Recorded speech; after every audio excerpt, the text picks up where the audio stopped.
Энэ төсөл өөрөө үнэхээр их ач холбогдолтой төсөл.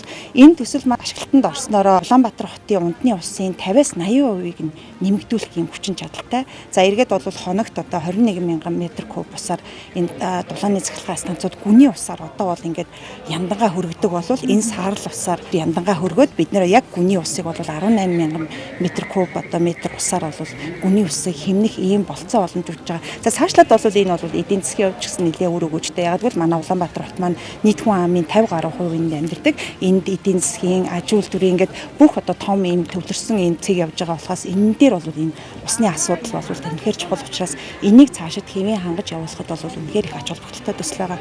Нийтдээ Америк талаас бол 350 сая доллар, за Монгол улсын төсвөөс бол 111.7 сая долларын төсөв төртөгтэй нийтдээ 461.7 сая долларын өртөг бол бидний одоо төсвийн хувьд бол энэ бол их том үнийн дүнтэй бүтээн байгуулалтууд байгаа.